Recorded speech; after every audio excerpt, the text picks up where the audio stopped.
In my years of world travel and general misadventure, I have attended some events that defied straightforward description. Cockfights in Manila, a goat auction in Marrakesh that turned into something considerably more philosophical than anyone had planned, a card game in Guadalajara that ended with 3 men swimming across a river being chased by gators and hippos. Nothing in my catalog of experience quite prepared me for the Grass Kicker Classic. This was East Los Angeles in the early 80s, which means it was a neighborhood operating on its own internal logic, producing its own entertainment, answering to its own sense of what constituted a reasonable Saturday afternoon. Saul Good and Barry M. Deep Productions, and I want you to appreciate the names for a moment before we continue, had organized what they were calling a backyard MMA-style fighting tournament at a time when MMA was not yet a term anyone was using, which meant the rules were essentially whatever the participants decided they were, which meant there were essentially no rules. The first match introduced a fighter known as the Silverback. The Silverback was a street brawler who had committed fully to a guerrilla-based fighting persona, the posture, the movements, and the general communication style of a large primate with grievances.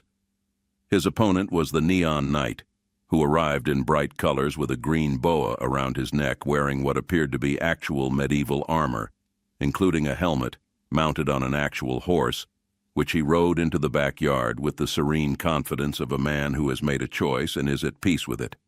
The Silverback picked up the Neon Knight and threw him over the fence, horse and all, as far as I understand it, though the accounts I have received on this specific detail vary enough that I will leave it there and invite you to form your own picture.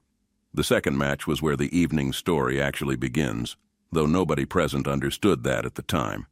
Terry Marcellino was 30 years old, openly gay, a Harley rider from Montebello, and a local street fighter of established reputation who had learned her karate moves from watching VHS tapes on a VCR, which is a sentence that tells you everything you need to know about her commitment to self-education and the available resources of the era. She was confident in the specific way of people who have won enough fights to stop worrying about the next one.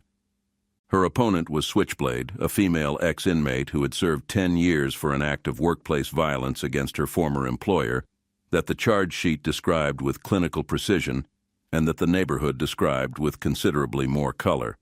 Switchblade had used a knife. Switchblade was comfortable with knives. This was relevant information that the matchmakers had apparently weighed and accepted as a reasonable element of the evening's entertainment. They fought. Several rounds of genuine exchange, punches landing, positions shifting, the crowd in the folding chairs and on the fence making the sounds crowds make when something is actually happening in front of them. Terry, working from her VCR education and her considerable natural gifts as a fighter, managed an awkward flip that she followed with a karate kick to the ribs that would have been the finishing move if the finishing move had been the finish. Switchblade produced a knife, because of course she did. She was called Switchblade. What happened next involved a shotgun being cocked somewhere in the crowd, the specific sound of which tends to reorganize everyone's priorities instantaneously, followed by actual gunshots, then police sirens, then police officers appearing from what seemed like every available direction simultaneously, which suggested that the Grass Kicker Classic had been on someone's radar before the evening began. The crowd became a fluid situation. People went in multiple directions at considerable speed. One person in that crowd did not run. He moved toward Terry instead of away, which distinguished him immediately from everyone else present. His name was Sensei Goro, the 5th son of the Nakamura karate family of Osaka, Japan, which is a lineage that carries weight in the world of traditional martial arts, the way certain surnames carry weight in the world of banking or politics. He had been watching the fight with the focused attention of a man who has spent his life studying something and recognizes both its presence and its absence in what he is observing. He grabbed Terry before the police sweep collected her, which was an act of considerable practical generosity, and suggested they go have coffee. Over coffee, Goro told her what he had seen, not the street fighting, which he acknowledged she did naturally and well. What was missing was underneath that, the technique, the discipline, the foundation that turns a gifted fighter into a trained one. He had a traditional Japanese dojo. He wanted her in it. But first, he wanted her to come to Palisades Park 3 mornings a week at 7 a.m. to learn Tai Chi. Terry, who had just narrowly avoided arrest at an illegal backyard fighting tournament, agreed. 3 mornings a week overlooking the Pacific Ocean on the bluff between Santa Monica and Malibu, Terry learned Tai Chi. The slowness of it was the first challenge. She was a woman built for speed and impact, and Tai Chi asked her to find the force inside the stillness, which is a request that sounds like philosophy until it becomes something you can feel in your body. 3 months. 4 months. The basics settling into her muscles, her breathing changing, her relationship with her own center of gravity shifting in ways she could not fully articulate but could feel with complete certainty. Goro invited her to the dojo. She bought a uniform, white clean, with the white belt that comes with it, representing the beginning of everything. She showed up to Monday's class ready. She was not ready. Goro, at Tai Chi in the morning air above the Pacific, had been warm and patient. The teacher who finds the thing you need and hands it to you at the right moment. Goro at the dojo was someone else entirely. He had the look and bearing of a samurai, not as affectation but as inheritance, something carried in the spine and the eyes and the economy of every movement. When Terry walked through the door, he began yelling at her immediately for failing to bow and greet her sensei. She had arrived on time, which in this dojo was considered late. 15 minutes early was the expectation, and another student took her aside to explain this with the gentle urgency of someone conveying information that will save you from future pain. Goro yelled at her for tying her belt incorrectly. A black belt took her to the locker room to fix it. When she returned, Goro yelled at her for not bowing upon re-entering. The bow itself required instruction, both hands resting at your thighs, back straight, neck straight, bend from the waist, and under no circumstances maintain eye contact, which communicates distrust. When passing another student, bow. When entering, bow. When leaving, bow. The bow was not a greeting. It was a language, and she did not yet speak it.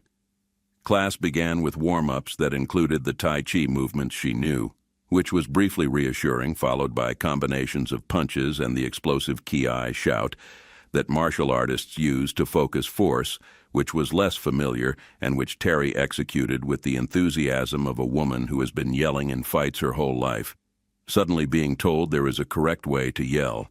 A black belt took her through the fundamentals: how to make a proper fist, how to throw a punch from the hip rather than the shoulder, and the mechanics of the Japanese bow in its complete and correct form.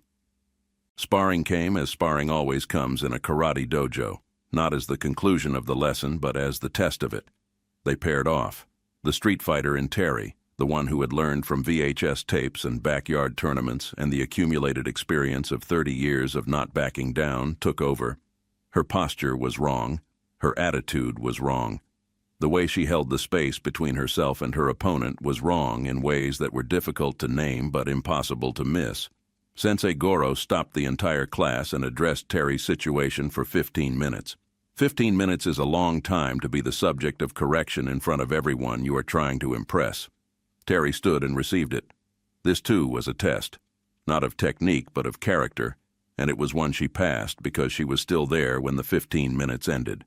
2 black belts were selected to spar while the rest of the class sat in Caesar and watched. This was the education available to those who were patient enough to observe rather than perform.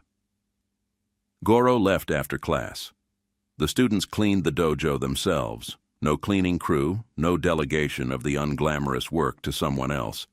This was part of it, all of it was part of it. Terry rode home on her Harley and understood that her relationship with Goro had fundamentally changed, and that the change was going to cost her something significant and that she was going to pay it. She was all in. Weeks became months. Months became years.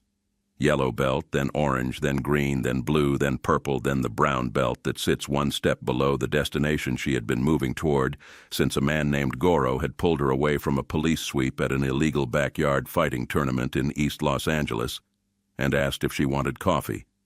The black belt test would happen in Japan. Goro had decided this, and when Goro decided something in matters of karate, the decision was not a suggestion. The location was the Saikyo-ji Temple in Otsu.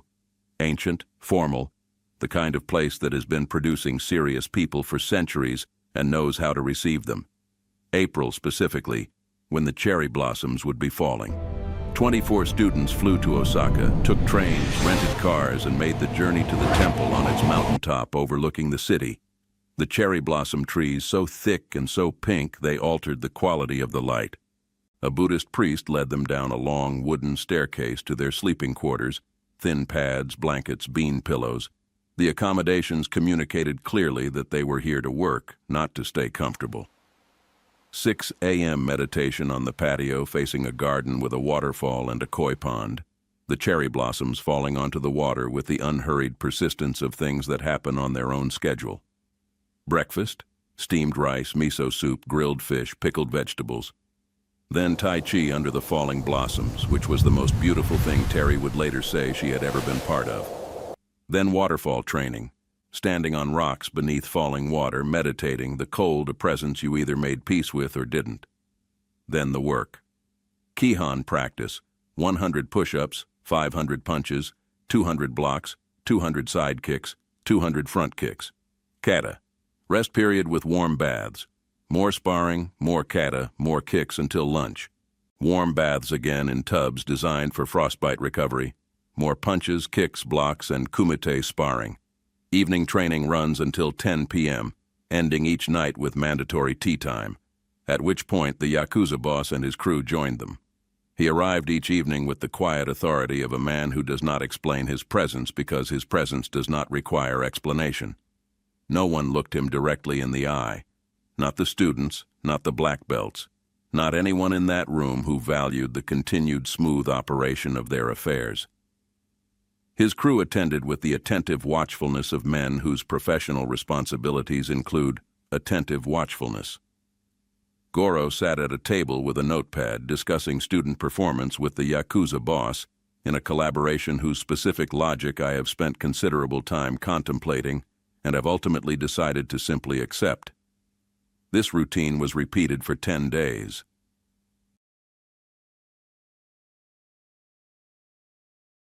Terry's black belt test assembled everything the 10 days had built toward. 3 advanced katas were performed in sequence.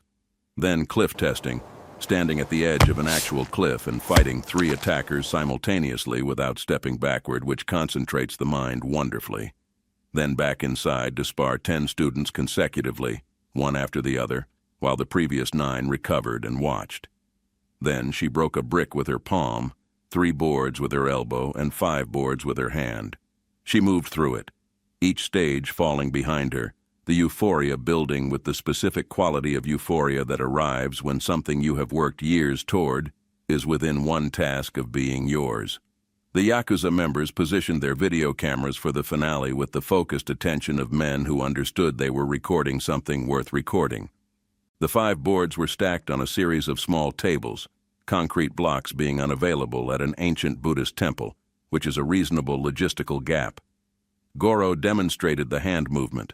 Terry breathed, measured her strike, lifted her arm.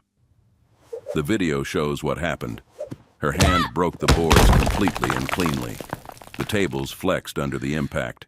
Her forearm broke simultaneously, the force that went into the boards finding an equal and opposite argument in the structure of her own bones. Goro's stern face changed. Terry bowed to him. She asked quietly whether she had passed. She had. She was Terumi now. Sensei Goro announced it that evening with his first full smile of the 10 days.